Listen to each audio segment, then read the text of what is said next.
राधा मदन मोहन राधा गोविंद राधा गोपीनाथ जो जययुक्त हों अस्मदे गुरुपाद परिप्राजक आचार्य देवेंद्र स्वामी ओं विष्णुपाद अष्टोत्तर शत शिष्यनाथ भक्ति विजय वैज्ञानिक स्वामी गुरु महाराज जययुक्त हों शिष्य रूपानुग गौड़ीय गुरुवर्ग जययुक्त हों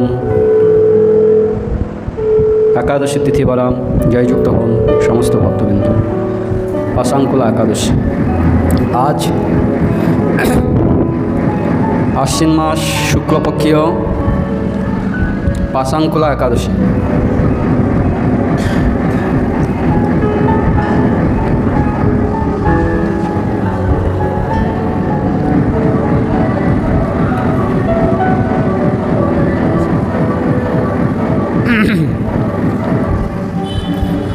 आश्विन मास शुक्लपक्षीय पाशांकुला एकादशी ब्रह्मवैवर्त पुराणे श्रीकृष्ण युधिष्ठिर संवादे पाशांकुला एकादशीर सम्बन्धे वर्णित आछे। धर्मराज युधिष्ठिर बलिलेन, हे मधुसूदन, आश्विन मासेर शुक्लपक्षेर जे एकादशी उद्यापित हय तार नाम कि नाम?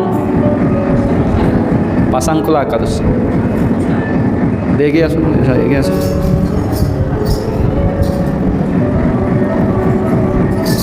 এই তিথিতে যথাবিহিত ভগবান শ্রী পদ্মনাভের পূজা করতে হয়। স্বর্গ মোক্ষ ছাড়া সর্বপ্রকার অভিস্পৃত ফল পাওয়া যায়। ভূমণ্ডলে যত তীর্থক্ষেত্র বা পবিত্র স্থান আছে সর্বতীর্থের ফল এই একাদশী ব্রত পালনে হয়। কোনো কারণবশত মোহগ্রস্ত মানুষও যদি মোহবশত কোনো পাপ কার্যে লিপ্ত হয় এই একাদশী ব্রত পালনে তাকে নরকে যেতে হয় না। যারা বিষ্ণু ভক্তের নিন্দা করে, বৈষ্ণব হয়ে শিব ভক্তের নিন্দা করে অথবা শিব ভক্ত হয়ে বৈষ্ণবকে নিন্দা করে তারা সকলেই নরক গমন করে। নিন্দা একটা এমন জিনিস, বিনা পরিশ্রমে টিকিট পুরো পেয়ে যাবে। তাহলে একটু নিন্দা করে দাও, নরকের জন্য তোমার টিকিট রিজার্ভেশন হয়ে যাবে। সেজন্য খুব সাবধান। কাহারও না নিন্দা করে, কৃষ্ণ কৃষ্ণ বলে, অজয় চৈতন্য সে জিনিবে কইলে। এই যে মাইক বাজছে এদেরও নিন্দা করা যাবে না। কলিকাল তো, কলির উৎপাত সহ্য করতে হবে। কলিকালে জন্ম হয়েছে, আমিও সেইরকম কলিকালে জন্ম হয়েছি। কেন? সেরকম সব পাপ করে এসেছি বলেই কলিকালে জন্ম হয়েছে, নাহলে জন্মই হতো না। যদি সেইরকম কিছু করে থাকতাম তাহলে তো ভগবানের দামে গোলকে সেখানে নিত্য ভগবত সেবা, ভগবানের সেবায় যুক্ত থাকতাম। আসলাম কেন? বলছে এই কলিকালের মানুষ নিন্দাটাই তাদের যেন খুব রুচিকর। দুজন বসে যাবে, রাজ্যের গল্প, পরনিন্দা, পরচর্চা, পরের হাড়ির খবর ভালোই নিতে জানি আমরা, কিন্তু নিজের খবরটা কি জানা নেই। রাজ্যের খবর, দেশের খবর, বিশ্বের খবর, অন্তরিক্ষের খবর, ব্রহ্মাণ্ডের খবর, সব খবর নিচ্ছি, নিজের খবরটা জানা নেই। এদিকে চলে আসো, এদিকে মায়েরা বসে, এদিকে আমার বাবারা বসে। সেই জন্য নিজের খবরটা জানা নাই, নিজের খবর নিতে হবে। মহাপ্রভু তাই বলছেন, কাহারও না নিন্দা করো। কেউ নিন্দা করতে হবে, বৈষ্ণব নিন্দা, সাধু নিন্দা, শিবভক্ত নিন্দা, অন্যান্য দেবদেবতাদের যারা আরাধনা করে তাদের কেউ বলছে কাহারও না। একটা প্রাণী মাত্রে উদ্বেগনা দিবে, প্রাণী মাত্রে কাহারও উদ্বেগনা দিবে। কেউ উদ্বেগ দেওয়া যাবে না। একটা গাছের পাতাও ছেঁড়া যাবে না। বৃক্ষের একটা পাতা যে আমি ছিঁড়ছি, বৃক্ষের কষ্ট হয় না, উদ্বেগ পায় না। অযথা অকারণে একটা বৃক্ষের পাতাও ছেঁড়া যাবে না। এইরকম বৈষ্ণব ধর্ম কত উন্নত, উজ্জ্বল। মহাপ্রভু এমনি এসেই সমস্ত ভজনের সর্বশ্রেষ্ঠত্ব, সর্ব উৎকৃষ্টত্ব এই বৈষ্ণব ধর্ম। সেজন্য বলছে যারা নিন্দা করে তাদের জন্য পুরা রিজার্ভেশন হয়ে আছে নরকের দ্বার। তাই এইরকম নিন্দু করাও বলছে, এইখানে তো অন্য কোনো পাপের কথা বলতে পারতেন। বলছে এই নিন্দাটাই সর্বশ্রেষ্ঠ পাপ, তাই নিন্দার কথা এখানে বলছে। অন্য কোনো পাপের কথা, কেউ ব্রহ্মহত্যা, গাভী হত্যা কিংবা গুরু হত্যা, অন্য কোনো একটা বিশেষ পাপের কথা বলতে পারতেন। এখানে নিন্দার কথা কেন বললেন? শিবভক্ত বলছে যারা বিষ্ণু ভক্তের নিন্দা করে, বৈষ্ণব হয়ে শিবভক্তের নিন্দা করে, অথবা শিবভক্ত হয়ে বৈষ্ণবকে নিন্দা করে, এইরকম পরস্পর বৈষ্ণব হয়ে ওই শিবের পূজা করে, শিব শ্মশানে মশানে থাকে, ছাই বস্ত্র মাকে, বম বম করে। ওর আবার কি, যারা বিষ্ণু ভক্ত না, আমাদের এই শাস্ত্রের যে শাস্ত্র শিব শৈব যারা শিবের আরাধনা করে, শৈব আমাদের যে পুরাণ, শৈব পুরাণ পড়বে, সেখানে খালি শিবেরই মহিমা, শিবই শ্রেষ্ঠ, শিবই ভগবান, শিবই সব। এবার যারা শিবের ভক্ত তারা ওই শৈব পুরাণ পড়ে বা শিব ছাড়া আর কেউ জানে, কিছু জানে। যারা বিষ্ণু ভক্ত তারা বিষ্ণু পুরাণ পড়বে, বিষ্ণু পুরাণ পড়ে বাস, সেখানে খালি বিষ্ণুর মহিমাই বলা হচ্ছে। তো এইরকম শাস্ত্রগত বিচার, ওই অল্প বুদ্ধিতে আমরা আমাদের বিচারটাকে সেখানে বুঝতে পারি না যে প্রকৃত সর্বশ্রেষ্ঠ আরাধ্য কে, কার আরাধনা সর্বশ্রেষ্ঠ। হরিরেপ্য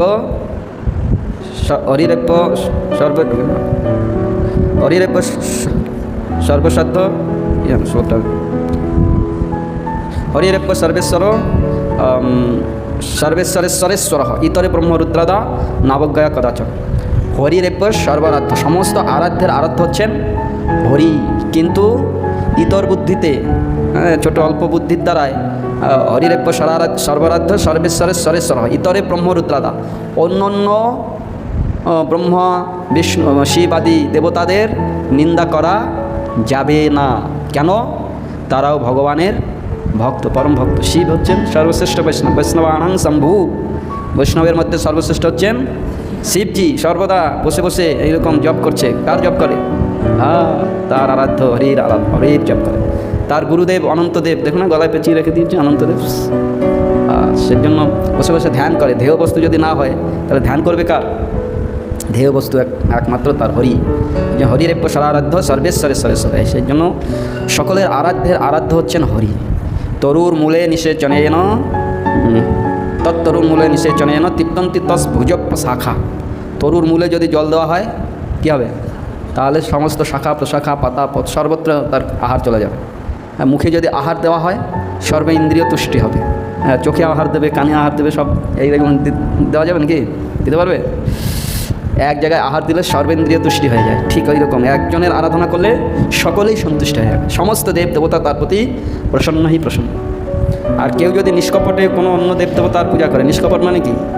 যশং দেহি, রূপং দেহি, ধনং দেহি, দেও দেও লিস্টে একটা নিয়ে দুর্গা পূজায় যেন একটা ডালায় একটা টুকরিতে দুটো শসা আর একটা দুটো নকুলদানা নিয়ে একটা চোতা নিয়ে বাস দাও আমাকে দাও। এটা হচ্ছে নিষ্কপট নয়, এটা হচ্ছে বেনিয়াবৃত্তি। কিছু দিলাম তার পরিবর্তে কিছু চেয়ে নিলাম, এইরকম না। নিষ্কপট মানে কোনো নিজের সুখের লেশ মাত্র চাহিদা থাকবে না, আমাকে দাও। আমার মহাপুরুষের জন্য বলেছেন না কি? ন ধনং ন জনং ন সুন্দরীং কবিতাং বা জগদীশ কামায় মম জন্মানি জন্মেনেশ্বরে ভগবতাৎ ভক্তি রহেতুকিতেই। আমার ধন চাই না, জন চাই না, সুন্দরী কবিতা আদি চাই না, এই জগতের মান সম্মান চাই না। হে প্রভু, তোমার চরণে যেন জন্ম জন্মান্তরে অহেতুকি ভক্তি আমার থাকে। তোমার সুখের জন্যই, কৃষ্ণেন্দ্র প্রীতিবাঞ্ছার জন্যই অখিল চেষ্টা। এইটাই হচ্ছে ভক্তের চাহিদা। আর জড় জগতের মানুষের চাহিদা দাও দাও দাও। সেজন্য হচ্ছে নিষ্কপটে নিঃস্বার্থপরে যখন কেউ অন্য দেবতার পূজা আরাধনা করে, সেই দেবতার তার আরাধ্য, যে যার আরাধনা করা উচিত, যার আরাধনা করার জন্যই আমি এসেছি, মনুষ্য জীবন পেয়েছি, তার কাছে নিয়ে দেবে, জুগিয়ে দেবে, তার কাছে তার সঙ্গে সম্বন্ধ করিয়ে দেবে। এই জন্য খুব নিষ্কপটে যারা অন্য দেবতার পূজা করে না, তারা অতি সত্বর বৈষ্ণব হয়ে যাবে, ভগবানের বিষ্ণু ভক্ত হয়ে যাবে। সেই জন্য নিন্দা করা যাবে না কাহারও। সকলেই ভগবানের ইচ্ছাতেই সব সৃষ্টি হচ্ছে, সব কিছু সংগঠিত হচ্ছে। এই কলিকালে কলির যে প্রভাব সব ভগবানের ইচ্ছাতেই, তাহলে কলি আসবে কেন? ভগবান তো একটাই যুগ সৃষ্টি করে রাখতেন, সত্যযুগ, যেখানে সমস্ত ধর্ম পূর্ণরূপে থাকতো, সব ধার্মিক হতো। তো সব যুগেই সত্যযুগে অসুরদের লোকে থাকতো, আর মানুষ দেবলোকে থাকতো। সত্যযুগ যাওয়ার পরে ত্রেতা যুগ আসলো, এরা অসুর আর মানুষ একই লোকে থাকে আরম্ভ করলো, ত্রেতা যুগ। এবার দাপর যুগে কী হলো? অসুর আর মানুষ দেবতা এক লোকে না, এক গৃহতে থাকা আরম্ভ করলো, একই গৃহতে। আর কলিযুগে অসুর আর মানুষ একই দেহেতে অবস্থান করছে। আমার মধ্যেই কলি, অসুরও আছে আর দানবও আছে। এটা আমার মধ্যে যে অসুর মানে কি? আসুরিক প্রবৃত্তি, এইটাই অসুর। ন সুর এব যশ এব অসুর। যে সুর মানে কি? দেবতা। দেবতা মানে ভগবানের ভক্ত। দেব আরাধয়তি যশ এব দেবতা। যিনি দেবতা মানে পরম দেবতা, ন দেব দেবমর্চয়, দেবতার আরাধনা যিনি করেন তিনি হচ্ছে দেবতা, দেবের আরাধনা যিনি করেন তিনি দেবতা। দেবকে সর্বেশ্বর ভগবান শ্রী হরি দেবতা, তার আরাধনা যারা করে তারা দেবতা। সেজন্য হচ্ছে ন দেব দেবমর্চয়, দেবতা না হইলে দেবতার আরাধনা। সেজন্য ভগবানের কায়ভাবটা যেমনই, ভগবান ঠিক আমাদের ওই রকম কায়ভাব দিয়ে দিয়েছেন। দুই হাত, মাথাটা উপরের দিকে, চোখগুলো, মুখ, বলার শক্তি, চিন্তা করার শক্তি, সব কিছু ভগবান এই মনুষ্য দেহের মধ্যে দিয়েছে। কারণ এই মনুষ্য দেহর দ্বারাই ভগবানের আরাধনা করা যাবে, অন্য কোনো দেহের দ্বারাই হবে না। সেজন্য দেবতা ওই রকম কলিযুগের যে পরিস্থিতি, কলিরও নিন্দা করা যাবে না। কলির নিন্দা না, কলির প্রশংসা করতে হবে। আমরা যে কলিতে এই স্বয়ম্ভুব মনুর অষ্টবিংশতিতম কলিযুগে যে আমরা জন্ম হয়েছি, আমরা বড় ভাগ্যবান, বড় ভাগ্যবতী। আপনি অনেক অনেক কল্পকাল, 4000 দিব্য যুগ বছরের পরেই এই কলিকালে প্রচ্ছন্ন অবতার সাক্ষাৎ রাধাকৃষ্ণের যুগলতনু রাধার ভাবে ভাবিত হয়ে রাধা প্রেম বিতরণ করার জন্য আজ স্বয়ংরূপ ভগবান শ্রী চৈতন্য মহাপ্রভু রূপে নবদ্বীপ মায়াপুর যোগপীঠ মণিকোঠায় সচিমাতার আঙিনাকে আলোকিত করে অবতীর্ণ হলেন। তাই বিচার করতে হবে, চৈতন্যের দয়ার করহ বিচার, বিচার করিলে চিত্তে পাইবে চমৎকার। চমৎকারিতা তখন আমরা তো বিচার নিয়ে বগল বাজাচ্ছি আর মসজিদে আছি, উত্তাল পাতাল করে দিচ্ছি, কত কিছু করছি, কিন্তু প্রকৃত যে মনুষ্য দেহ পেয়েছি আর এই কলিযুগে, এর জন্য বলছে কলিনাং সদৃশকপি যুগনাস্তি বারানানে। দেবশ্রী নারদ বলছেন এই কলিযুগের মতন যুগ নাই। ভক্তি আমি সমস্ত গৃহে গৃহে স্থাপই, আমি সমস্ত গৃহে গৃহে ভক্তিকে স্থাপন হবে এই কলিযুগে। কেন? সেই ভক্তি প্রদাতা স্বভক্তি শ্রিয়ম নিজ ভক্তি দিতে এই কলিযুগে সাক্ষাৎ ব্রজেন্দ্রনন্দন ভগবান শ্রীকৃষ্ণ রাধার ভাবে ভাবিত হয়ে অবতীর্ণ হবে। সেজন্য আমরা বড় ভাগ্যবান। তাই কলিকেও নিন্দা করে কোনো চিন্তা নাই, যে যার মতন শেষা চলছে পথে। আমি কে? আমি কার নিন্দা করতে যাব? যে নিন্দা তখনই করে কেউ যখন সেই যার নিন্দা করছে সেই দোষগুলো যার মধ্যে আমার মধ্যে আছে, তাই আমি অন্যের সেই দোষগুলো অন্বেষণ করি। চালন দেখেছো? চালনি মুড়ি চালার চালন দেখেছো? চিত্র চিত্র চিত্র চিত্র। আর সূচ দেখেছো? সূচের একটা ছিদ্র আছে। এটা চালন যদি সূচকে বলে এই তোর পিছনে একটা ছিদ্র আছে, চালন সূচকে বলছে, কিন্তু চালন নিজে দেখছে না তার অজস্র ছিদ্র। তা আমরা সেই রকম চালন হয়ে সূচের ছিদ্র অন্বেষণ করি, কিন্তু নিজের দিকে তাকাই না। দোষ আমার মধ্যে আছে তাই আমি দোষ দেখছি। গুণীগণের বৈশিষ্ট্য কি? অপরের দোষে, মাতাজি ঠিক করে বসো, নাহলে চেয়ারে বসো। অপরের দোষে গুণ দর্শন করবে আর নিজের গুণে দোষ। আমি কিছু জানি না, আমি নিরর্থক, আমি নীচ হীন দিন, এইরকম নিজের ভাবনা আসবে। ওই আর্টিফিশিয়াল কিছু দেখানো নয়। এখন এই ইন্টেলিজেন্ট আর্টিফিশিয়াল কি একটা বেরিয়েছে না, ওই রকম দেখা নিয়া নয়, লোক দেখা নিয়া ওইগুলো হবে না। মহাপ্রভু বারণ করেছে, এই রঘুনাথ যাও বাড়ি যাও, স্থির হয়ে যাও, না হও বাতুল, ক্রমে ক্রমে পাইবে ভবসিন্ধুকুল। মর্কট বৈরাগ্য না দেখাও লোক দেখা নিয়া, যথাযোগ্য বিষয় ভুঞ্জ অনাসক্ত হইয়া। যাও বাড়ি গিয়ে অনাসক্তভাবেই কৃষ্ণ ভজনে মনটাকে যখনই নিযুক্ত হবে তখন তোমাকে বলতে হবে, নাম পাকলে তার খুশবু এমনিতেই চলে আসবে। এই মেয়ে ঘুম পাচ্ছেন? বলছে এইরকম অনায়াসে তোমার ওই দৈনতা, নিষ্কপটতা, ভজনের প্রভাব, তুমি ভজন করছো কি না করছো বলতে হবে না। জলে ডুবে গেলে বলতে হবে না। বলতে পারে? জলে ডুবে যে যায়, তো কৃষ্ণ প্রেমে যে ডুবে আছে সে বলতেই পারবে না, আর যে ডুবে নাই সেও বলতে পারবে না। হ্যাঁ, কৃষ্ণ প্রেম কি বলার জিনিস নয় তো এগুলো। ভজনের কথা না কহো যথা তথা। নিজের ভজনের রহস্যের কথা না কহিও যথা তথা, যেখানে সেখানে বলতে নাই। কখন কোথায় বলতে হবে সেটাও একটা বিচার আছে। আমার থেকে যারা উচ্চ অধিকারী, যারা ভজনশীল, তাদের কাছে নিজের ভজনের রহস্য কথা আবার বলতে হয়। গুরুদেব মহারাজ এইরকম কী হবে আমার, তাদের কাছে জানতে হবে। আমি যে ভজন করতে করতে এখন একটা পর্যায়ে পৌঁছে যায়, আমার তো ভজন নাই, আর আমি জিজ্ঞাসা করবো কি? সেই জন্য ভজন করতে করতে ভজনের রহস্য, ভজনের অধিকারী, ভজনের ভাব, ভজন সমস্ত উদিত হয়। তখন স্বাভাবিকভাবে গুরুদেবের কাছে গেলে গুরুদেব তাকে সেই ভাব, সেই অধিকার প্রদান করে। যাও তুমি এই সখীমঞ্জুরি, রূপমঞ্জুরি, ব্রহ্মমঞ্জুরি, রতিমঞ্জুরি, কর্পূর মঞ্জুরি, সে মঞ্জুরি সখীর ভাব আছে, সেই সখী ভাবে, গোপী ভাবে তখন সে ভজন করতে থাকে। ভজন করতে করতে যখন ওই ভাব রাজ্যে পৌঁছায়, আদৌ শ্রদ্ধা হইতে ভাব রাখছে। আদৌ শ্রদ্ধা তথা সাধুসঙ্গ তথা ভজন ক্রিয়া তথা মত্ত নিবৃত্তি সাধ তথা নিষ্ঠা রুচিস তথা তথা ভাব। তারপরে প্রেম, প্রেমের পরে আবার সকালবেলা চৈতন্য চরিতামৃত অনুশীলন। বাপরে, কোন রাজ্যের কি বস্তু আমাদের মহাপ্রভু দিয়েছেন! এই যে স্বভক্তি শ্রেয়ম, এই যে শ্রেয় ভক্তি, স্বভক্তি, নিজ ভক্তি, এটা কি খুব অনুশীলন করার বিষয়, খুব আস্বাদনীয় বিষয়। তাই এই কলিযুগে আমরা যে অবতীর্ণ এই জন্ম হয়েছি, বড় ভাগ্যবান ভাগ্যবতী। সেই কথা বলছেন। এই রকম নিন্দাকার যারা, ওই রকম নিন্দক, এই পাশাঙ্কুলা একাদশী যদি কেউ অনুষ্ঠান করে, পালন করে, তাহলে তাহাদের আর যমলোকের দুয়ারে যেতে হয় না। হ্যাঁ, সকলে একাদশী করেন এখানে, হয়তো যারা না করেন করবেন। ইহ সংসারে একাদশী ব্রতের ন্যায় শ্রেষ্ঠ ব্রত কদাপি দৃষ্ট হয় না। কত ব্রত আমরা করি না, অনেক রকম ব্রত সব করি না। এই কদিন পরে নিয়ম সভা ব্রত করব, তারপরে কাত্যায়নী ব্রত আছে, তারপরে আরও ওই রকম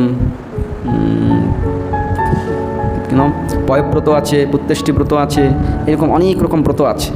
বলছে সমস্ত ব্রতের মধ্যে শ্রেষ্ঠ হচ্ছে একাদশী ব্রত।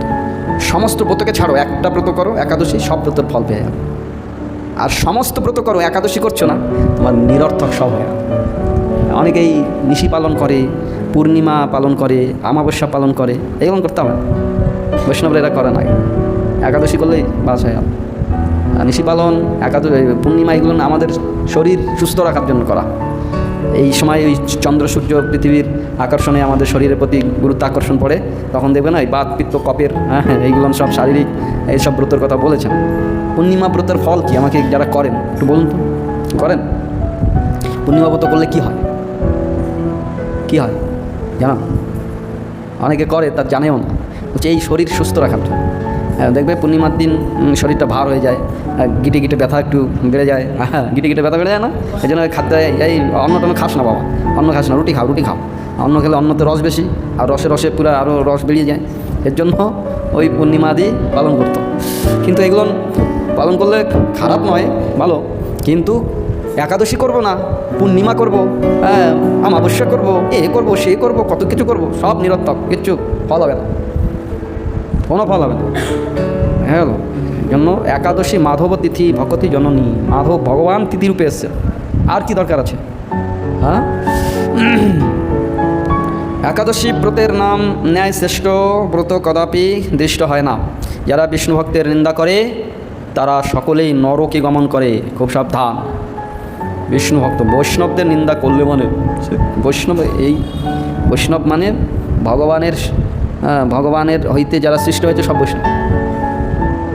বিষ্ণু হইতে বিষ্ণু জাত স এব বৈষ্ণব। বিষ্ণু হইতে জাত মানে বৈষ্ণব। তাহলে আমরা ভগবানের অংশ। আমরা কি? হ্যাঁ, আমি কি? আমি উমা রানী, আমি শেফালি রানী, আমি মীনা রানী, আমি ডলি রানী, আমরা এইসব। আমরা হচ্ছে ভগবানের অংশাৎভূত চিদাত্মা, আত্মা। হ্যাঁ, সেটা আত্মা ভগবান হইতে এসছে। তাহলে সকলেই মানে পরোক্ষ প্রত্যক্ষভাবে আমরা নিজেরা বুঝতে পারি না, কিন্তু আমরা বিষ্ণু জাত, বিষ্ণু হইতে জাত বলেই বৈষ্ণব। সেই জন্য বৈষ্ণবের নিন্দা মানে কাহারও না নিন্দা, কেউ নিন্দা করা যাবে না। সংকল্প করতে হবে, ব্রত করতে হবে। যেই কেউ নিন্দা করতে যাব তখনই ভগবানের নামটা স্মরণ করতে হবে। হরে কৃষ্ণ, হরে কৃষ্ণ, কৃষ্ণ রাম রাম, রাম রাম বলো না, রাম রাম রাম, জিব্বাই হরে কৃষ্ণ, জিব্বাই কামড় দিতে হবে না। এরকম অভ্যাস করুন। করতে করতে করতে করতে দেখবেন কেউ নিন্দা করাও যাবে না আর শোনাও যাবে না। পরস্বভাব কর্মাণি ন নিন্দায় ন প্রশংসতি। প্রশংসা করতে হবে না, প্রশংসাটাও একটা নিন্দা। খুব ভালো কীর্তন করে প্রভু, বাবা এসে এমন বলছে মাতাজি হেসে হেসে, আর প্রভু মাতাজির দিকে তাকে বাস হয়ে গেল, তার সব ভালো গুণগুলো শেষ। ওই যে মাতাজির প্রশংসায় গদগদ হয়ে অহংকারে এমন, আর তো পুরো সব ডিলেট হয়ে যাবে, কিচ্ছু থাকবে না।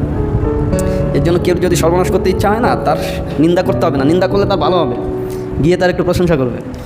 আপনি না এত সুন্দর পাঠ করেন মহারাজ, আপনার পাঠ শুনে আমার মনে হয় মহারাজ তো আমার মতন পাঠ, আমি যেরকম, আমি আমার গলা গরম হতে 3 ঘন্টা সময় লাগে, তারপরে আমার হরিকথা, তারপরে আমার কত কিছু, তারপর আমার এই আমার বাপের, হ্যাঁ মহারাজ আমি গেল শেষ। প্রতিষ্ঠা সাধিষ্ঠা সপচরমণি মে হৃদি নটে। প্রতিষ্ঠা এসে তখন তোমার হৃদয়টাকে প্রতিষ্ঠা করে পৃষ্ঠা। হরে মন তুই কিসের বৈষ্ণব? প্রতিষ্ঠার করে নির্জন ঘরে তব হরিনাম কেবল কৈতব। কপটতা, কৈতবতা কিচ্ছু হবে না। সেজন্য কেউ নিন্দাও করতে হবে না, আর কাহারও যদি কেউ ভালো চায়। আর আমাদের সনাতন ধর্মতে এইটাই, সর্বে ভবন্তু সুখিনঃ, সর্বে সন্তু নিরাময়, সর্বে ভদ্রাণি পশ্যন্তু, মা কশ্চিৎ দুঃখ ভাগ ভবেৎ। নিজের জন্য বলছে না, সর্বে ভবন্তু, সকলেই সুখে থাকুক, সকলেই শান্তিতে থাকুক, সকলের দুঃখ দূরে যাক। হে প্রভু, তুমি আমাকে এই আশীর্বাদ করো, তুমি সকলের দুঃখ সরিয়ে দাও, সকলকে আশীর্বাদ করো, সকলের মঙ্গল করো। এইটাই তো আমাদের সনাতন ধর্মের মূল। সেজন্য নিন্দা তো করবো না, আর সকলেরই এইরকম, সেজন্য এইটাই হচ্ছে সাধুদের স্বভাব। তাই বলছে অনায়াসে তিনি বিষ্ণুলোক প্রাপ্ত হন। আর যদি কেউ এইরকম বৈষ্ণব নিন্দা করে তার নরকে গমন হয়। হে রাজন, মনুষ্য জন্ম লাভ করে যে একাদশী ব্রত করলো না, তার দেহটাকেই ধিক। আমাদের ওই বসিরহাটে এক মাতাজি আগে একাদশী করতো, আমি বলে বলে একাদশী করাতে এখন ছেলে হবে, বাচ্চা হবে, পেটে বাচ্চা আসছে, একাদশী বন্ধ করে দিচ্ছে। কেন? ডাক্তারে বলেছে, ডাক্তারের কথা শুনে ডাক্তার পুরো ফুল রেস্ট, বেড রেস্ট দিয়ে দিয়েছে। ইতিপূর্বে একাদশী ব্রত করেই সন্তান এসছে, আর সেই একাদশীকেই ছেড়ে দেব। কীরকম অকৃতজ্ঞ আর নিকৃষ্ট বিচারধারা! যা ডাক্তার বলেছে বেড রেস্ট নিতে হবে, অভুক্ত থাকতে হবে না, খেতেই হবে, না খেয়ে থাকা যাবে না, তাহলে খেতে হবে। না খাওয়ার জিনিস কি বারণ আছে? এটা ফল খা, পেট ভরে, খালি পেটে ফল খেতে হবে। খালি পেটে ফল খাওয়ার কথা বলেছে। খালি পেটে ফল খেলে আমাদের শরীরের যত টক্সাইডগুলো আছে না, সব বের করে দেবে ফল। সমস্ত ফলের মধ্যে অ্যান্টিঅক্সিডেন্ট কী বলে, হ্যাঁ, ওইগুলো পূর্ণরূপে থাকে। খেলেই বা শরীরকে ক্লিনিং, হ্যাঁ, এই যে তেল মশলা, আজকে আমার এই রান্নাঘর পরিষ্কার করতে করতে 1টা বেজে যাচ্ছে, চিট হয়ে পুরো কীরকম হয়ে যাচ্ছে, পরিষ্কার করে এটা খালি রান্না করে বেরিয়ে আসে। আর আমার তো ওই সহ্য হয় না, এখন আমি রান্নাঘরে ঢুকেছি, কেউ নাই, আর দেখে তো আমার ঘৃণা আসে, পা দিতে ইচ্ছা হয়। এত সুন্দর করে গুরু মাঝ রান্না তৈরি করে দিয়েছে, কোনো রকম রান্না করবে আর বেরিয়ে বাস। একটু যে রান্না করার পরে একটু কাপড়টা বুলিয়ে দিলে আর পরিষ্কার নোংরাটা হয় না। তো ওই যে 2 দিন এরকম রান্নাঘর পরিষ্কার করা বন্ধ করুন, তারপর কী হবে? সব তেলে চিট পড়ে যায় না? তো এই 2 দিন রান্নাঘর কি তেল খায় নাকি? তেল খায়? তাহলে রান্নাঘরে খালি রান্নাটাই হয়, তাহলে যে চিট পড়ে যাচ্ছে কেন? তেলের এমন একটা স্বভাব, ওই যে বাইতে গিয়ে চিট পড়ছে। আর আমরা প্রত্যেক দিন তেল আচ্ছা পরিমাণে খাচ্ছি, খেয়ে আমাদের মধ্যে ওই রকম সব চিট পড়ে যায়, সব ব্লাড হয়েছে, সার্কুলেশন, হার্ট অ্যাটাক, এগুলো কেন হচ্ছে? হার্টের প্রবলেম কেন হচ্ছে? এই নার্ভের প্রবলেম কেন হচ্ছে? স্নায়ুর প্রবলেম কেন হচ্ছে? এই স্নায়ুগুলোর মধ্যে থেকে এই যে তেলগুলো ধীরে ধীরে জমতে দেখবে একটা ওই যে পাইপ থেকে জল পড়ে না, পাইপের নালি থেকে জল পড়তে দেখবে নালির মুখটা ব্লকেজ হয়ে যায়। 90% ব্লকেজ হওয়া পর্যন্ত আমরা চলতে পারবো, কারণ ওই একটুখানি ফাঁকা আছে না, ওইখান থেকে ব্লড আর যখন থ্রো হচ্ছে 90%-এর পরে তখন আরম্ভ হয়ে যাবে ব্যথা, কষ্ট, হার্টের প্রবলেম করতে যখন 95% হয়ে যাবে, তখন হার্ট অ্যাটাক, বাস হয়ে গেল। বলো হরি বল, অকালে মৃত্যু। সেজন্য ওই ফল মূল আদি ওই খালি পেটে থাকলে কি হয় দেখবেন, খালি পেটে থাকা যেদিন উপবাস থাকবেন, তার পরের দিন আমাদের যে টয়লেট হয়, পায়খানা যে হয় বাথরুমে, দেখবে একটু নালা বেরোচ্ছে। আরে বাপরে, খালি পেটে ছিলাম, আমার আমাশা হয়ে গেছে। না, তোমার শরীরের ওই পেটের বাকস্থলীর যে নালা অংশগুলো, ওইগুলো আমরা যখন খাদ্য না খাবো, তখন আমাদের এই গ্ল্যান্ড থেকে, আমাদের খাদ্য মুখ থেকে একটা অ্যাসিড, একটা ওই খাদ্যকে হজম করানোর জন্য অ্যাসিড স্খলিত হয়। ওই পাকস্থলীর উপরে একটা লেয়ার পড়ে থাকে এই তেলের। ওই যেদিন উপবাস থাকবো সেদিন তো কিছু খেলাম না, কিন্তু ও তার পড়বে, বাস ও পড়ে ওইটাকে পরিষ্কার করে বের করে দেয়।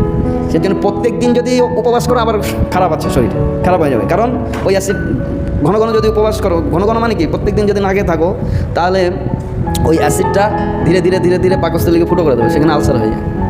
আলসারটা এমনিতে হয় না খেয়ে হয় না। এই জানতো, দেখুন তো গ্যাসটা খুলে রেখে আসছে নাকি?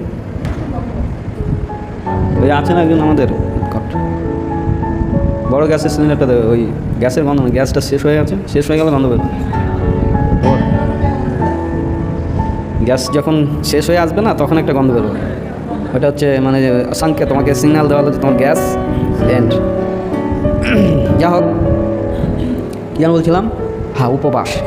উপবাস করলে, আর ওই দিনে যদি এই অন্ন জাতীয়, তৈল জাতীয় খাদ্য এগুলো তো খেতেই নাই, আর ফল মূল খাওয়ার কথা বলেছে, অনুকল্প করো।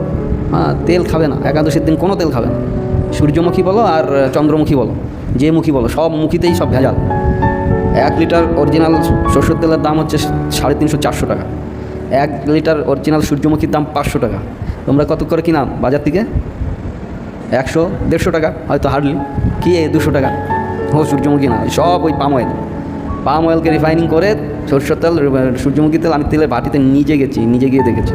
ওই রকম গাড়ি গাড়ি তেল আসছে, ওদের এরকম ব্যারেল আছে, ওই ব্যারেলে ঢেলে দেবে এই সে পাম অয়েল দিয়ে, খালি কেমিক্যাল ছাড়বে মানে সরষের তেল হয়ে যাবে, আর কেমিক্যাল ছাড়বে মানে সানফ্লাওয়ার হয়ে যাবে। এই জন্য তেল খাবে না, তেল খেলেই একাদশী গেল শেষ।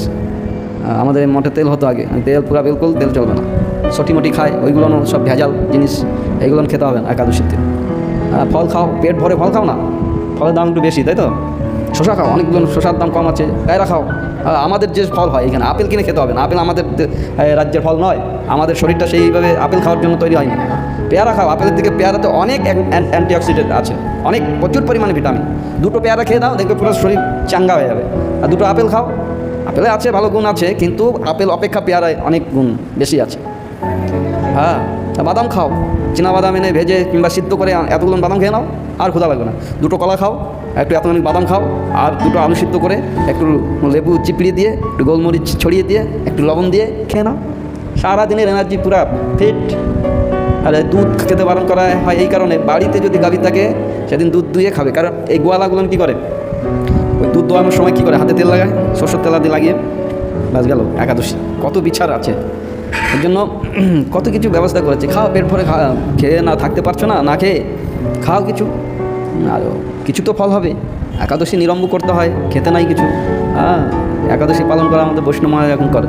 বাপরে, আমাদের ওই মায়াপুরে এক মাতাজি আছে, সে ওই রকম একাদশী করে। দশমীর দিন একবার, সূর্য অস্ত হওয়ার আগে দিনান্তে একবার, তারপরের দিন নির্জলা নিরম্ব, তার দ্বাদশীর দিন বাস একবার প্রসাদ পাবে, আর রাত্রেবার ফল আহার। এরকম করে একাদশী দুই একবার করো, দেখো শরীর এমনিতে সুস্থ হয়ে যাবে। হ্যাঁ, বাহ, এরকম করে করতে হয় একাদশী। পূর্ণ ফল, হচ্ছে পূর্ণ ফল মানে কি, গাছের ফল, গাছের ফল নয়, ভক্তি, ভগবানের ভক্তি। হ্যাঁ, মাধবতীতি ভক্তি জননী যতনে পালন করি। সেজন্য কৃষ্ণ ভক্তি প্রাপ্তি হওয়ার এই একাদশী পালনের, যারা অসুস্থ, অপারক, পারে না একাদশী পালন করতে গিয়ে হসপিটালে অ্যাডমিশন হয়ে যাবো, এইরকম করে করতে হবে না। সেজন্য অঙ্কল্পের ব্যবস্থা করা হয়েছে। যা হোক, এই রূপে আমি যখন মঠে প্রথম এসেছিলাম তখন করতাম এরকম করে। আর এখন তো চারিদিকে দৌড়াতে হয় সারাদিন, ওইরকম একাদশী করলে সারাদিন বসে বসে গেলে হরিনাম করতাম, কোনো কাজ করলে সেবা করতে গেলে বাস। আর সকাল দিকে উঠে যদি আমার এতে দৌড়াতে হয় তখন শরীর পেরে ওঠে না, ওই জন্য কিছু আমি প্রথমে এসে এরকম নির্জলা একাদশী করতাম। কেউ করতো না মঠে, আমি একা করতাম, কেউ মঠে করতো না। আর এখন সব করছে, যাই হোক, আর আমি এখন ছেড়ে দিয়েছি, মানে আমার ভক্তিটা উপরে উঠে গেছে, আর ওদের ভক্তি আমার পুরো টকে উঠে গেছে ভক্তি। যা হোক, বালক কোথায় গেল, এই ব্রতচারণকারী পিতৃকুলের 10 পুরুষ, মাতৃকুলের 10 পুরুষ উদ্ধার করতে সমর্থ হন। বাবা, কত কত তোমাদের প্রলোভন দেখাবে, করো একাদশী করো, এইতে এটা হবে, ওটা হবে, নরকে যেতে হবে না, পিতৃকুল উদ্ধার হবে, মাতৃকুলের 10 কুল উদ্ধার হবে, হ্যাঁ, সমস্ত পাপ ধৌত হয়ে যাবে, এগুলো সব প্রলোভন। স্কুলে যাচ্ছে না বাচ্চাটা, এই চকলেট দেবো, কী যেন পিজা দেবো, পাস্তা দেবো, যা স্কুলে, হ্যাঁ স্কুলে গেলেই দেবো। কিন্তু ওই পিজা, পাস্তা, চকলেট দেওয়ার জন্য কি ওইটা কি মুখ্য হচ্ছে যেন স্কুলে যায়। তা আমাদের বেদব্যাস এই পুরাণাদিতে এইসব কথা কেন বলেছেন, যে কোনোরকম এইসব প্রলোভন দেখিয়ে, এগুলো তো হবেই, বলেছেন মানে হবে, পাবেই। কিন্তু এইসব প্রলোভনের কথা যদি বলি, যদি বলা হয় হ্যাঁ একাদশী করো, ভক্তি হবে, কেউ করবে না একাদশী। একাদশী করো, ছেলে হবে, একাদশী করো, মেয়ে হবে, একাদশী করো, বিজনেস ভালো হবে, একাদশী করো, আর ডাক্তার যদি বলে একাদশী করিস না, ছেলে মরে যাবে, করবে না। সেই জন্য আমাদের কিছু আশা, মানে প্রলোভন দরকার, লোভ আছে, আমাদের চাহিদা দরকার, চাহিদা মেটানলেই সেই ভগবান। এখন আজকাল দেখো না, যা ঘরে ঘরে সব ভগবান বেরোচ্ছে, কিছু একটু করলে বা স্থুড়িমুড়ি দিয়ে বা একটু কিছু দিব্য শক্তি প্রাপ্তি হয়, এরা কিন্তু সাধনা করে। হ্যাঁ, অষ্টসিদ্ধির মধ্যে যে কোনো একটা সিদ্ধি যদি হয়ে যায় রে বাপু এই জগতে, সে ভগবান হয়ে যাবে। তার মানে মুখ রে, তো স্বামীটা চাকরি করে না, আর্মিতে চাকরি করে। গুরুদেব আপনি জানলেন কী করে? আমি জানি না, আমি অন্তর্যামী, আমি সব জানি, আমি ভগবানের অবতার, ভগবান আসুন, বাস হয়ে গেল সে ভগবান। এটা সিদ্ধি, এটা কিছু নয়, তুলি দিয়ে সব জেনে গেল। কিন্তু এদের যদি ভগবানের আসনে দেয়, জয়সা গুরু বয়সা চেলা, নরক মে জন্ম কে লিয়ে ঠেলা। গুরুদেব বলবে এই তুই আগে যা, শিষ্য তুই আগে যা, শিষ্য বলে আপনি তো গুরুদেব, আপনি আগে যান, কারণ কাজ তো এরকম করেছে, নরক যাওয়ার জন্যই প্রস্তুত হয়ে যাচ্ছে। সেজন্য কে ভগবান সেটাও জানতে হবে, কাকে ভগবান বলে বলবো। তাই এই রকম কিছু প্রলোভন আমাদের দেখায়, বালক যুবা অথবা বৃদ্ধ অবস্থায় ব্রত পালন করিলে দুর্গতি হয় না। তুমি অতি দুরাচার ব্যক্তিও যদি অশ্রদ্ধাভাবে এই ব্রত করে তবে সেও সদ্গতি লাভ করে। শ্রদ্ধা নাই, জবরদস্তি ঠেলায় পড়ে, বাড়িতে সবাই একাদশী করছে, অন্য টন্য হয়নি, এবার ছেলেরা খেতে পারলো না, কোথায় কী করে বাধ্য হয়ে গেল একাদশী। বলছি ওই রকমভাবে অশ্রদ্ধাভাবে যদি কেউ করে তাতেও এরকম একটা ঘটনা বলছি। পুরীতে স্বামী স্ত্রী দুইজন গেছে, পুরী ধাম দর্শন করেছে, করে এইবার ভালো করে দর্শন টর্শন করে বাড়িতে মহাপ্রসাদ নিয়ে এসছে। মহাপ্রসাদ নিয়ে বাড়িতে আসলো। তারপর দিন সকালবেলায় উঠেই দুজনের মতন এমন ঝগড়া লেগে গেল, এমন, আর ওই মহাপ্রসাদ যে আনছে তারপরের দিন খাবে, কিন্তু এমন ঝগড়া হলো দুজনের মধ্যে, কেউ কেউ খাবো না, আমিও খাবো না, রান্না বান্না সব বন্ধ, আর কিন্তু মহাপ্রসাদকে খেয়ে খাবে না, বন্ধ করে সারাদিন উপবাস, আর সারাদিন সারা রাত আর কিছু খেলো না। তারপর দিন তো সকালে উঠে খুব ক্ষুধা লেগেছে। তারপরে স্বামীটা বলছে, ও ক্ষুধা লেগে কী গো, এই রাগ করে আর কতদিন থাকা যাবে নাকি? তখন তুমি তো রাগ করেছিলে, আমি কি রাগ করেছি? বা দুজনের ভিতরে একটু হয়ে গেল, স্বামী স্ত্রীর রাগ যেরকম হয়। তারপরে কী করা যায় বলতো, তাড়াতাড়ি কিছু দাও না খেতে। এই তো মহাপ্রসাদ আছে না, মহাপ্রসাদটা খাই। দুজনে মিলে মহাপ্রসাদ পালন করলো, সকালবেলা খেয়ে নিল। বলছি ওই যেদিন রাগ করে উপবাস ছিল সেদিন সময় কালক্রমে একাদশী তিথি ছিল, আর পালনটাও হয়ে গেল, ওই মহাপ্রসাদ খেয়ে নিল। এই যে একাদশী ব্রত পালন যে হলো, জানে সেই দিন থেকেই স্বাভাবিক তার হৃদয়টা পরিবর্তন হতে হতে হতে এমন একটা পর্যায়ে আসলাম ভগবানের ভক্ত হয়ে গেল। হ্যাঁ, পুরীতে গেলাম, এরকম হলো, এরকম মনটা স্বাভাবিক। দেখুন একাদশী অনিচ্ছাক্রমে জানে না, একাদশী ব্রত পালন করার সঙ্গে সঙ্গে বস্তু তার ক্রিয়া সম্পাদন করবেই। অগ্নি প্রজ্বলিত হলে হাত দিলে হাতটা পুড়বেই, তুমি জানো আর নাই বা জানো। ছোটো শিশুটা যদি অজ্ঞানী, জানে না, হাত দিল পুড়বে না, ঠিক ওই রকম বস্তু তার ক্রিয়া করবেই। তাই একাদশী ব্রত পালন হয়ে গেল, তার সদ্গতি হয়ে গেল। বলছে ওই রকম দুরাচারী ব্যক্তিও যদি কেউ না জেনেও একাদশী করে তারও সদ্গতি লাভ হয়। তিল সুবর্ণ ভূমি জল ছাতা ও পাদুকা সৎপাত্রে দান করিলে যম রাজার নিকট আর যেতে হয় না। শ্রাদ্ধ যারা করেছেন, আমাদের দান আছে না, ষোড়শ দান, ভূমিদান, জলদান, আসন দান, ছত্রদান, পাদুকা দান, মাল্যদান, ফল দান, তারপরে বস্ত্রদান, তারপরে হচ্ছে শয্যাদান, পাদুকা দান, তারপরে গীতা দান, তিল দান, এইরকম ষোড়শ দান। এই দানের দ্বারাই কী হয়?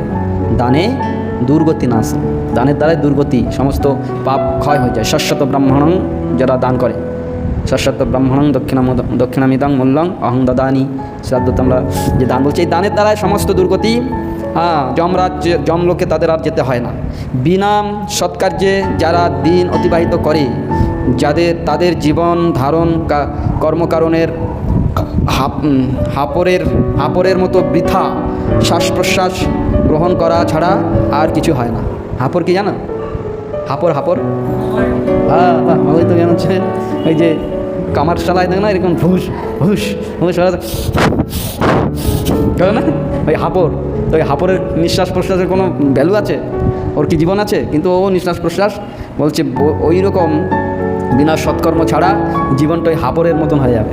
তাই এই ব্রত আচরণ করলে, এই দান আদি ব্রত করে যে ফল প্রাপ্তি হয় না কিংবা হয়, বলছে তা অপেক্ষা অধিক ফল এই ব্রত আচরণের দ্বারাই মনুষ্য প্রাপ্তি হয়।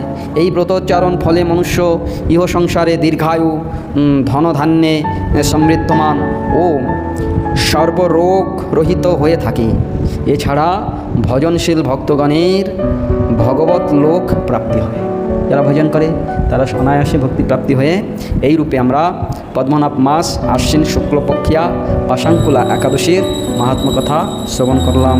জয় পাশাঙ্কুলা একাদশী তিথিবারা কি জয়, পালনকারী ভক্তবৃন্দ কি জয়, ভক্তি প্রদাতা একাদশী তিথিবারা কি।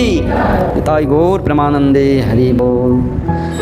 এখন আমরা ধারাবাহিকক্রমে গুরু বৈষ্ণবের অশেষ করুণায় আমল পুরাণ শ্রীমদ্ ভাগবতম শ্রবণ করছি।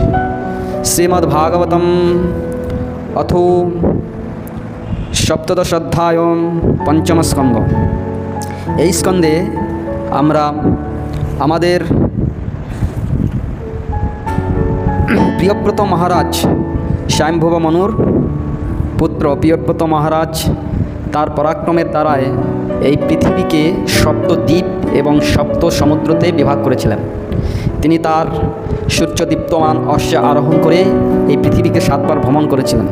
সেই ভ্রমণের দ্বারায় ওই রথের যে চাকার রাস্তা দিয়ে চলে গেছে যে অক্ষপথ, ওই অক্ষপথগুলো উপরে যে মৃত্তিকা উঠেছিল তাহা দ্বীপে এবং ওই রথের যে অক্ষ সেটা সমুদ্রে পরিণত হয়। এইরকম সপ্ত দ্বীপ এবং সপ্ত সমুদ্র, সেই সপ্ত দ্বীপের মধ্যে আমাদের জম্বুদ্বীপ, আমরা যে দ্বীপে বাস করি এই দ্বীপের নাম কি? জম্বুদ্বীপ। এই জম্বুদ্বীপ সর্বশ্রেষ্ঠ, এই এশিয়া মহাদেশটাকেই জম্বুদ্বীপ বলা হয়। সেই জম্বুদ্বীপের মধ্যে আমাদের আবার 9টি বর্ষ, বর্ষ মানে দেশ, ভারতবর্ষ বলা হয় না, ভারতবর্ষ, চীন বর্ষ, এর সব বর্ষ, এরকম 9টি দেশ, 9টি বর্ষ হলো। তার মধ্যে ইলাবৃত, ইলাবৃত হচ্ছে আমাদের এই ভারতের পূর্ব নাম ছিল ইলাবৃত বর্ষ। এই ইলাবৃত বর্ষ সর্বশ্রেষ্ঠ ছিল। এই ইলাবৃত বর্ষ সর্বশ্রেষ্ঠ কেন? এই ইলাবৃত বর্ষ অর্থাৎ ভারতবর্ষের মধ্যে সমস্ত দেব দেবতা, ভগবানের সমস্ত অবতারগণ, সাক্ষাৎ ভগবান এবং সমস্ত তীর্থ দুয়া, গঙ্গা যমুনা আদি সমস্ত অবতীর্ণ হয়েছে, তাই এই ইলাবৃত সর্বশ্রেষ্ঠ। সেই ইলাবৃতর মধ্যে যে সর্বশ্রেষ্ঠ তীর্থ আমাদের বিষ্ণুপদী, অর্থাৎ বিষ্ণুপদীকে জানো? বিষ্ণুপদী কার নাম? হ্যাঁ, কালকে শুনেছে পাপ, সেদিন বলতে বিষ্ণুপদী। ভগবান বিষ্ণু হইতে, বিষ্ণুর পাদ হইতে এই ব্রহ্মার এই নদীর সৃষ্টি হয়েছে। কিভাবে? গঙ্গার সৃষ্টিটা একটু শুনি, ইতিপূর্বে আমাদের হয়ে গেছে, তাও আমি রিভাইজ বলছি। যখন বামনদেব বলি মহারাজের কাছে গেছিলেন দান চাইতে, ভগবান বামনদেব, তখন বলি যে ত্রিপাদ ভূমি দেওয়ার জন্য সংকল্প করলেন। সেই সংকল্প মাত্রেই বামনদেব একটা পা এরকম ঊর্ধ্ব দিকে দিলেন। সেই ঊর্ধ্ব দিকে সমস্ত অন্তরিক্ষ পার হয়ে আমাদের এই ব্রহ্মাণ্ডের যে আবরণ 4টি স্তর আছে, এই 4টি স্তরকে ভেদ করে ওই বুদ্ধ আঙ্গুলের দ্বারা একটা রন্ধ্র অর্থাৎ ছিদ্র তৈরি হলো। সেই ছিদ্রেতে কারণ বাড়িতে যে সাক্ষাৎ ভগবান নারায়ণ শুয়ে আছেন, সেই কারণ বাড়ির জল ওই ছিদ্র হইতে প্রবেশ হলো। প্রবেশ হয়ে ওইটা প্রথমে এসে পতিত হলো কোথায়? ধ্রুবলোকে। ধ্রুব মহারাজ যে লোকে অবস্থান করছেন সেইখানে ধ্রুব মহারাজ বিষ্ণু পাদোদক মনে করে তারা শিরে অবস্থান করলেন, মাথায় মস্তকে অবস্থান করলেন। সেই ধ্রুবলোক থেকে আবার আমাদের সপ্তর্ষি মণ্ডল, সপ্তঋষি, হ্যাঁ, আমাদের পুলস্ত পুলহর্তি আদি যে সপ্তর্ষি মণ্ডল দেখেছো আকাশে? সপ্তর্ষি মণ্ডল দেখেছো? অনেকে তো জানেই না এখন সপ্তর্ষি মণ্ডল যে প্রত্যেক দিন আকাশে। ওই সপ্তর্ষি 7 জন ঋষি, সেই ঋষিরা যখন জানলেন ইহা বিষ্ণু পাদোদক বিষ্ণুপদী, তাই তারাও তাদের জটায় শিরায় ধারণ করলেন। সেইখান থেকে ওই আমাদের এই পৃথিবী লোকে ইলাবৃততে মেরুতে এসে পতিত হলো। মেরু মানে কৈলাসে, কৈলাসে শিব আছেন, শিবজি, শিবের জটায় এসে পতিত হলো। সেই কথা আমরা ক্রমান্বয়ে শুনছি। শর্টে আমি বললাম গঙ্গা দেবীর, গঙ্গা বললেই, হ্যাঁ, গঙ্গার 10টি নাম আছে, জানা আছে কেউ? নলিনী নন্দিনী শীতে, হ্যাঁ, মালিনী চ মহাপদা, বিষ্ণুপদাম্ভূতা, গঙ্গে চ ত্রিপদী গামিনী, ভগবতী ভাগীরথী, জাহ্নবী তিদশেশ্বরী। এই হচ্ছে গঙ্গা দেবীর নাম। গঙ্গা স্নান করতে যাই না, এইগুলো বলেছিলাম কাল পরশু। গঙ্গা স্নান করতে গিয়ে যদি কি করতে যাই? গঙ্গা স্নান করতে কিসের জন্য? আমি সমস্ত পাপ ধৌত করতে যাই, তাই না? পাপী আমি। পাপ ধৌত করতে গিয়ে যদি পাপ আবার জড়িয়ে আসি, গঙ্গা স্নানের বিধি না জেনে যদি গঙ্গা স্নান করি, তাহলে পাপই পাপ। গঙ্গা স্নান করতে গিয়ে প্রথমে নিজেকে পূর্ণরূপে শুদ্ধ শৌচ হতে হবে। যেরকম মন্দিরে ঢুকতে গেলে আমরা স্নান আদি করে শৌচতা অবলম্বন করে তারপর মন্দিরে, ঠিক ওই রকম শৌচতা হয়ে শৌচক্রিয়া আদি সম্পাদন করে, স্নান করে, নতুন বস্ত্র পরিধান করে, ধৌত বস্ত্র পরিধান করে, পুষ্প আদি আমাদের নিয়ে ওইখানে গিয়ে আগে গঙ্গার স্তুতি করতে হবে। স্তুতি করে, গঙ্গার অনেক স্তুতি আছে, সেই স্তুতি করে, যদি স্তুতি না জানি, গঙ্গে বললেও তার স্তুতি হয়ে যাবে, গঙ্গা বললেই হয়ে যাবে। হে গঙ্গে বললেই স্তুতি হয়ে গেল। তারপরে গঙ্গার দেবীর ধূপ আদি দিয়ে পূজা করে, পুষ্প আদি দিয়ে মাল্যদান করে, তারপরে যদি সামর্থ্য হয় আরতিও করতে হয়। আরতি করে প্রণাম করে তারপরে গঙ্গার জলকে স্পর্শ করে তারপরে মস্তকে আগে ধারণ করতে হবে। তারপরে আচমন করে মুখে দিয়ে গঙ্গা দেবীর কাছ থেকে অনুমতি নিয়ে তারপরে গঙ্গায় অবগাহন করতে হবে। গিয়ে ডুব দিতে হবে। সেখানে গিয়ে সাঁতার কাটা, সেখানে গিয়ে হুল্লাহুল্লি করা, সেখানে গিয়ে নিজের বস্ত্রাদি এরকম ধোয়া, নিগড়ানো, সাবান মাখা, থুতু ফেলা, এইগুলো করলে অপরাধ। গঙ্গা স্নানের ফল উল্টো হয়ে যাবে। তারপরে অশুচি অবস্থায় শরীরের কোনো রোগ কিংবা কাটা ঘা ফোড়া এগুলো থাকা, সেই অবস্থায় গঙ্গায় স্নান করা যাবে না। হ্যাঁ, যদি তাহলে গঙ্গা স্নান করবো না? হ্যাঁ, করা যাবে, মানুষে স্নান করা যায়। তারপর গঙ্গা জল হাতে নিয়ে মাথায় দিলেও সেটাও স্নান হয়ে যায়। এই রকম বিধি বলেছে সেই গঙ্গা দেবী। কারণ ইহা বিষ্ণুপদী ভগবানের চরণামৃত আস্বাদন যখন পান করি কীভাবে, এইভাবে গঙ্গা স্নান করলে তবেই গঙ্গা স্নানের পূর্ণ ফল প্রাপ্তি হবে। সেই গঙ্গা দেবীর মহিমার কথা আমরা ভাগবতে শ্রবণ করছি। তত কেন সহস্রকোটি বিমানানি কসংস্কুলদেব জানেনা বতরন্তি ইন্দুমণ্ডল মাভজ্য ব্রহ্ম সদেন নিপততি। এই আমাদের ভূলোকে কীভাবে গঙ্গা আসছেন সেই কথা এখানে বলছেন। এই ধারা সম্পত্তি সপ্তর্ষি মণ্ডল হইতে অনন্ত বিমান সহযোগে, বিমানের দ্বারায়, এগুলো শুনলে না আশ্চর্য বলা হয়, বিমান কোথার থেকে আসলো রে? আরে সেই বিমান আমরাই সৃষ্টি করেছে। মনোযোগের দ্বারায়, মনোগতিতে আমরা চলতে পারতেন আমাদের পূর্বপুরুষগণ। মনোগতি কীরকম জানো? মনের গতিটা কত ক্ষিপ্র বেগে গতি করে, 1 সেকেন্ডে এই পৃথিবীকে 7 বার ঘুরে আসতে পারবে, পরিক্রমা করে আসতে পারবে। মনের এমন গতি। মন এখনই বললো আমি আমেরিকায়, মনটা আমেরিকায় চলে যাবো, আমেরিকা চিন্তা করে, আমেরিকা মনটা কত সময় লাগবে আমেরিকা চিন্তা করতে? এইরকম ক্ষিপ্র গতিতেই গতি করতেন দেবর্ষী নারদ। এই মনোগতিতে চলতেন, মনের গতিতে, যখন তখন যেখানে সেখানে চলে যাবে। আর মনের গতি ওই যে দেখ না, শট করে আবির্ভাব হলো, আবার অন্তর্ধান হয়ে গেল। এইসব মনোগতিতে তারা এগুলো সিদ্ধিপ্রাপ্তি। তা এইরকম অনন্ত বিমান ছিল। সেই অনন্ত বিমান সহযোগে বলছে, অনন্ত বিমান সহযোগে ওই সপ্তর্ষিমণ্ডল, ইতিপূর্বে বললাম সপ্তর্ষিমণ্ডলে এসে এখানে অবস্থান করলেন গঙ্গে। তখন ওইখান থেকে বিমানে আকাশমার্গে দ্বারা নিম্নে অবতরণ করেন। পরে চন্দ্রলোক প্লাবিত হয়। ওইখান থেকে ওই নিম্নের দিকে এসে চন্দ্রলোক আগে প্লাবিত করলেন। চন্দ্রতে তাহলে গঙ্গা আছে, আমরা তো গেলাম কই দেখি না তো, সেখানে তো খালি ধুধু মাটি। গেছিলাম না চন্দ্রলোকে কতদিন আগে? প্রায় তো যাচ্ছি, আমরা যাচ্ছি না, আমরা মানে এই বিজ্ঞানীরা যাচ্ছে আর কি। ও তারা গিয়ে সব বলছে না, ওইগুলো সব ভুয়া, ওই সব ওইরকম কিছু একটা এনে আমি বললাম এটা চন্দ্রের মাটি। কেউ তুমি দেখেছো না? তোমার বাপ দেখেছে? কে দেখেছে? সে ওইগুলো সব আমাদের শাস্ত্র সব বলে দিয়েছেন, কোথায় কোন লোক কত দূরে আছে সব নিখুঁতভাবে।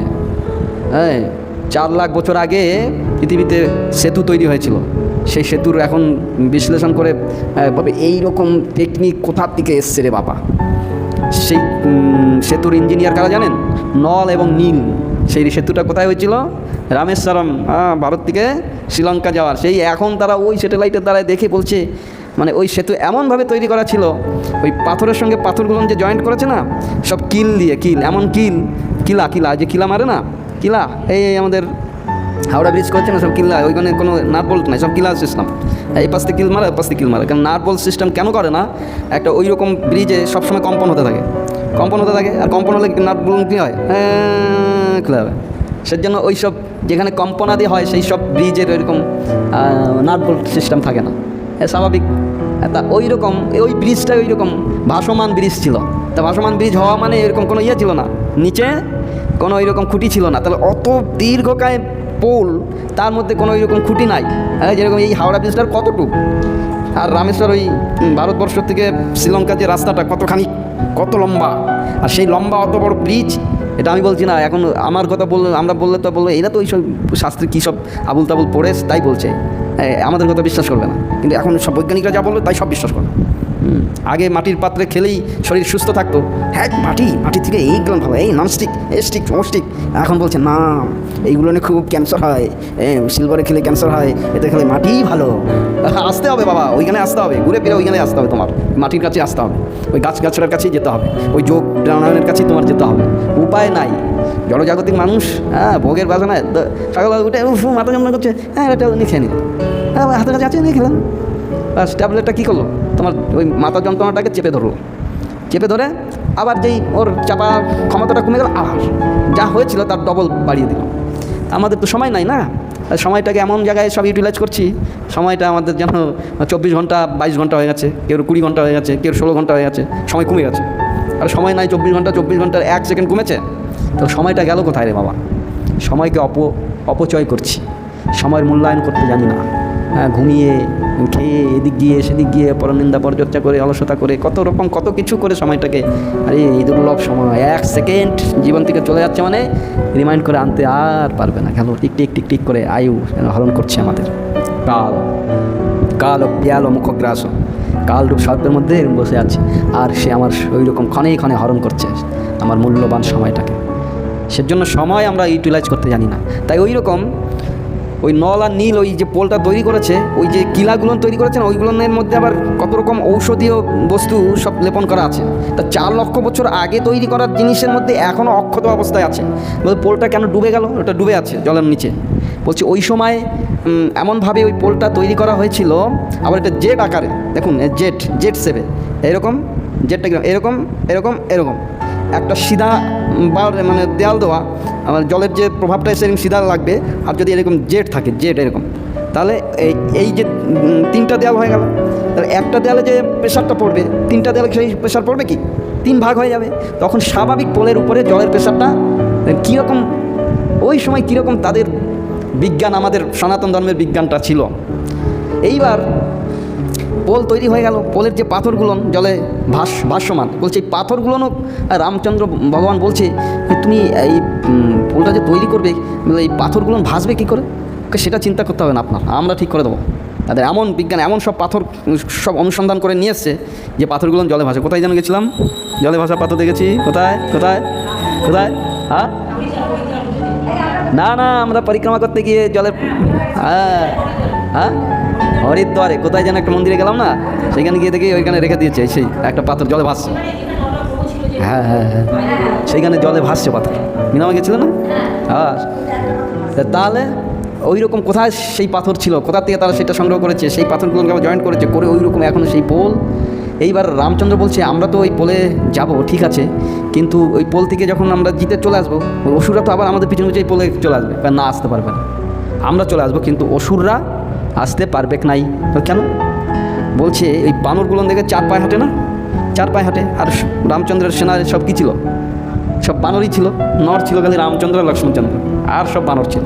এরা বানরগুলো কী করে, যে কখন লাভ দেয় না, তখন তাদের এই 4 পা হাত পাটা যে মাটিতে ছোঁয়, খুব অল্প প্রেশার দিয়ে মানে পাটা ফেলতে ফেলতে আর একটা লাভ দেয়। তো সেজন্য এই যে লাফিয়ে লাফিয়ে যায়, ওদের ওই ভারটা খুব অল্প সীমিত পড়ে। কিন্তু অসুরগুলো তো সব কায়বীয় এইরকম মোটামোটা আর ভেবড়া, আর ওরা যখন হাঁটে না তখন দুম দুম করে হাঁটে।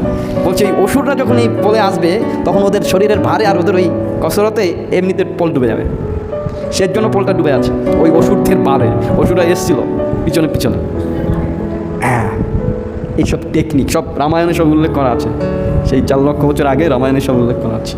আর সেইটা তারা এখন দেখছে। তাহলে আমাদের বিজ্ঞান কতখানি, সেই কথা এখানে বলছে যে গঙ্গাদেবী যে বিমানে করে আসলো, এটা কি বিজ্ঞান সমন্বিত? হ্যাঁ, তখন ওই রকম মনোগতিতে, তখন আধ্যাত্মিক শক্তির এত ঊর্জা ছিল, এখনও আছে। যে যার ধর্মজন নিয়ে থাকো, দেখবে তোমার স্বাভাবিক আধ্যাত্মিক শক্তি চলে আসবে। তুমি বলে দেবে এই এখন যাস না, রাস্তায় বিপদ আছে, বিপদ হবেই। গুরু মহারাজ আমাদের এই মঠে কিছু লোক এসছে তাদের অনুষ্ঠানে, এইবার বাড়ি যাবে। গুরু মহারাজ বলছে আজকে তোমরা থেকে যাও, যেতে হবে না।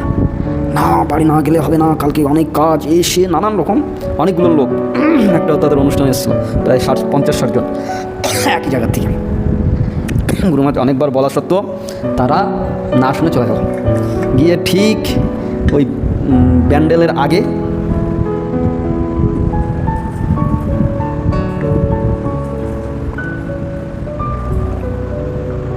ব্যান্ডেলের 2টো স্টেশন আগে এমন ঝড় হলো, আর সেই তার ছিঁড়ে ট্রেনের, আর ঠিক বিলের মাঝখানে, মানে মাটির মাঝখানে বাস, ট্রেন বন্ধ, তার ছিঁড়ে, আর প্রচণ্ড আকারে ঝড়। এটা ট্রেনে পুরা বিলকুল কারেন্ট নেই, অন্ধকার, তার ছিঁড়ে গেছে তো, আর এমার্জেন্সি লাইট যা একটু জ্বলছে, আর অন্ধকারের মধ্যে সারা রাত ওইখানে বসেছিল। আচ্ছা, বাড়িতে পৌঁছালো তখন বেলা 10টা-11টা বাজে। ওই যে রাতের ভিতরে এসে রিপেয়ারিং করে, তারপরে ট্রেন চল, 10টা-11টা বেজে গেল। ফোন করে বলছে গুরু মহারাজ এই ঘটনা ঘটেছে, আপনার কথা শুনিনি তো, তাই গুরু মহারাজ জানতেন যে তোদের বিপদ হবে, তাদের অন্তর্যামী, তারা বলেই দেবেন, জানতেই পারবে। আমাদের এই যে মাঝে মাঝে সাধুদের সামনে, গুরুদেবের সামনে কিছু আসি না, আমরা কিছু নকশা আদি করি, তারা দেখেই বলে দেবে এর দৌড়টা কত দূর, এর গতিটা কি, এর ভাবনাটা কি, তারা বলতে পারে। সর্বমহাগুণগণ বৈষ্ণব শরীরে কৃষ্ণ ভক্তি, কৃষ্ণের সকল গুণ সঞ্চার। হ্যাঁ, ভগবান তার মধ্যে সমস্ত দিব্য গুণগুলো দিয়ে দেয়। তারা সেটা কৃষ্ণ ভক্ত যারা ভগবানের ভক্ত তারা সেটা প্রকাশ করেন না, তারা সেটা বলেন না। অনেকে আসে আমাদের যে অনেকে আসে হাত দেখাতে, এই হাত দেখিয়ে কী হবে, ভজন করো, সাধুসঙ্গ করো, হরিনাম করো, হরিনামের দ্বারা সব ঠিক হয়ে যাবে। হাত দেখিয়ে তোমার ভবিষ্যৎ জেনে কী করবে? এখন যদি বলে ভবিষ্যতে তুই কালকে মরবি, মরার চিন্তা করতে তো মরে যাবে। সেজন্য ওইসব তারা প্রয়োগ করে না, কিন্তু দিব্যগুণ তাদের মধ্যে থাকে। তাই বলছে এইরকম বিমান যোগে গঙ্গা দেবী কোথায় আসলেন? চন্দ্রলোকে। চন্দ্রলোকে থেকে আসলেন সুমেরু পর্বতের শিরদেশে অবস্থিত ব্রহ্মসদনে পতিত হলেন। সুমেরু কৈলাস পর্বত, সমস্ত পর্বতের শৃঙ্খলার মধ্যে আমাদের এভারেস্ট সর্বোচ্চ হলেও এভারেস্টের মাথায় অনেকে উঠে গেছে। কৈলাস কিন্তু কৈলাসের মাথায়, কৈলাসের কাছে কেউ যেতে পারে না, স্বাভাবিক। অনেকে চেষ্টা করেছে, করে বিফল হয়েছে, হারিয়ে গেছে, মরে গেছে, এমন অনেক। সেই জন্য ব্যান করে দিয়েছে কৈলাসে কেউ যেন না যায়। সেই কৈলাসে আমাদের কৈলাসপতি মহাদেব, সেখানে তার ভজনস্থলী, সেই কৈলাসে এসে তার মস্তকে পতিত হয়। তত্র চতুর্ধা বিদ্যমান চতুর্ভীর্মান মানস চতুর্দিশঃ মহিষ্যন্দতি নদনদীপতিমেবা ভিনী বিশতি সীতালকানন্দা বংশুর ভদ্রেতি। তথায় চারটি ধারায় বিভিন্ন হইয়া পৃথক পৃথক চারটি নামে চতুর্দিকে সর্বতভাবে গমনপূর্বক সরিৎপতি সমুদ্র হইতে প্রবেশ করিয়ে সমুদ্রেই প্রবেশ করিতেছে। এই চারটি ধারার নাম সীতা, অলকানন্দা, বংশু ও ভদ্রা। ওই কৈলাস ওইখানে এসে ওইখান থেকে চারদিকে এরকম প্রবাহিত হচ্ছেন গঙ্গে হয়ে, চারটি নাম সীতা, অলকানন্দা, বংশু ও ভদ্রা। এই পর্যন্ত আমরা শুনলাম, পরবর্তীকালে আবার সময় হলে শুনব। কৃষ্ণায় বাসুদেবায় হরে পরমাত্মনে প্রণতক্লেশনাশায় গোবিন্দায় নমঃ। হরে কৃষ্ণ কৃষ্ণ কৃষ্ণ হরে হরে, হরে রাম রাম রাম হরে হরে। দেখি মৃদঙ্গটা দাও, মৃদঙ্গটা দাও, মৃদঙ্গ।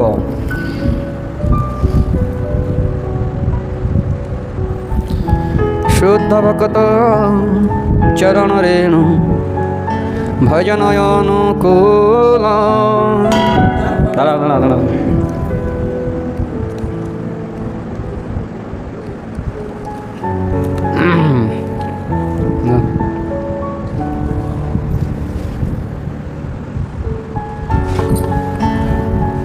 রাস্তে বাজাবে, রাস্তে বাজাবে। শুদ্ধ ভক্ত চরণ রেণু ভজনয়নুকূল। শুদ্ধ ভক্ত চরণ ভজন ভক্ত সেবা পরম সিদ্ধি প্রেমলতে কারমূল। ভক্ত সেবা পরম প্রেমলতে কার মাধব তিথি ভক্তি জননী যতনে পালন করি। মাধব তিথি ভক্তি যতনে পালন কৃষ্ণ বসতি বসতি বলি পরম আদরে বলি। কৃষ্ণ বসতি বসতি বলি পরম আদরে গৌরয়ামা এসব স্থানে করল ভ্রমণ রঙ্গে। গৌরয়ামা এসব স্থানে করল ভ্রমণ রঙ্গে। সেসব স্থান হেরিব আমি প্রণয় ভক্ত সঙ্গে। সেসব স্থান হেরিব আমি প্রণয় ভক্ত। মাধব তিথি ভক্তি জননী যতনে পালন করি। মাধব তিথি ভক্তি জননী যতনে পালন করি। গৌরবিহিত কীর্তন শুনি। আর কোথায় গেল? ও মৃদঙ্গ বাদ শুনিতে মন অবসর সদা যাচ্ছে। মৃদঙ্গ বাদ শুনিতে মন অবসর সদা যাচ্ছে। গৌরবিহিত কীর্তন শুনি আনন্দে হৃদয় নাচে।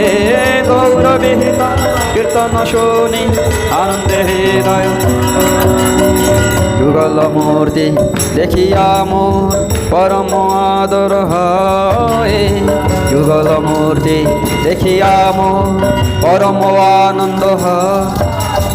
প্রসাদ সেবা করিতে হয় সকল প্রপঞ্চ জয়, প্রসাদ সেবা করিতে হয় সকল প্রপঞ্চ।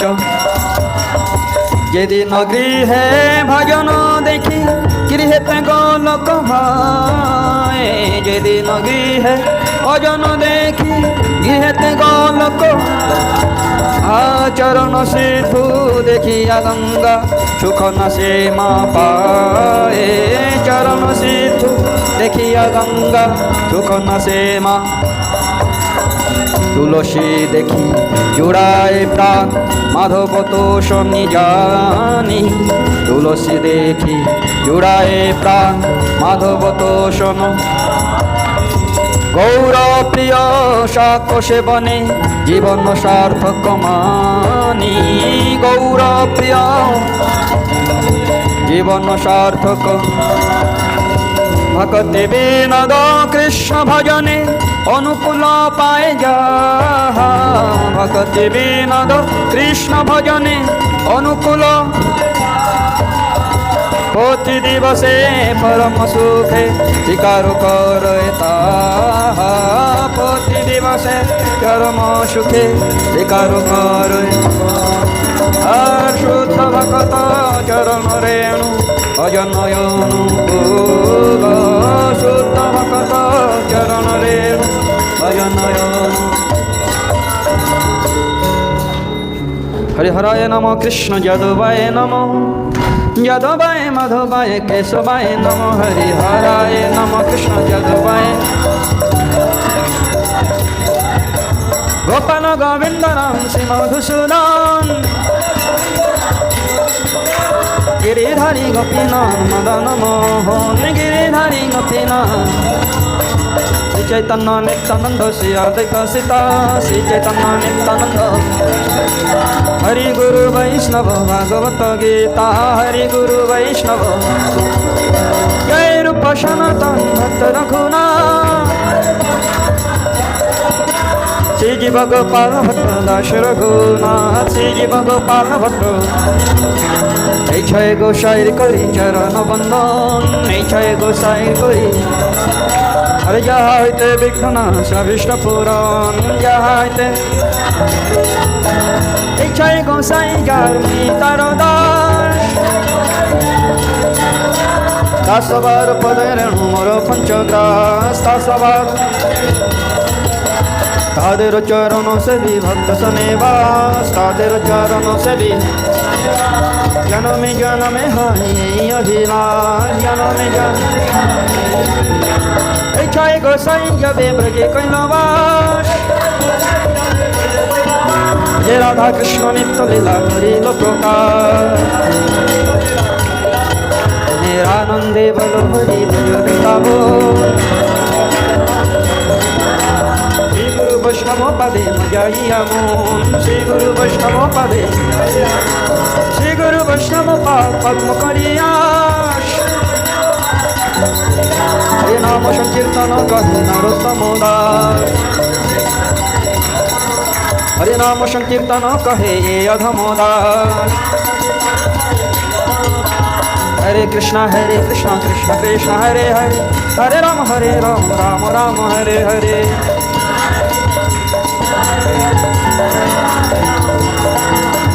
हरे कृष्ण कृष्ण कृष्ण हरे हरे, हरे राम राम राम हरे हरे। हरे कृष्ण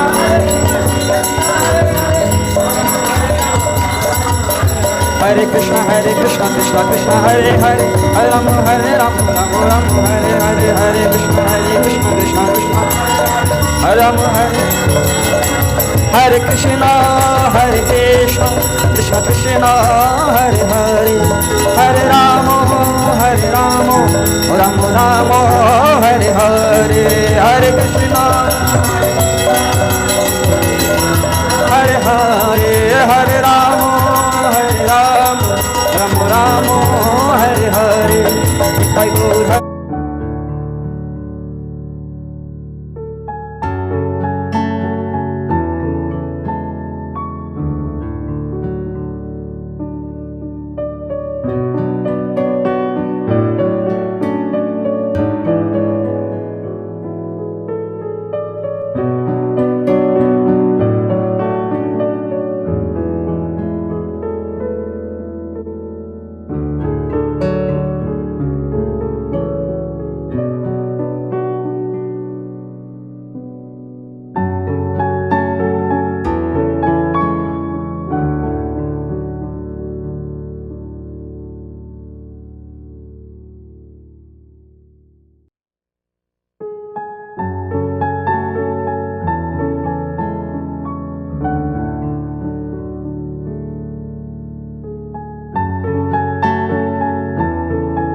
মঠের সমস্ত ভক্তবৃন্দ কি তাই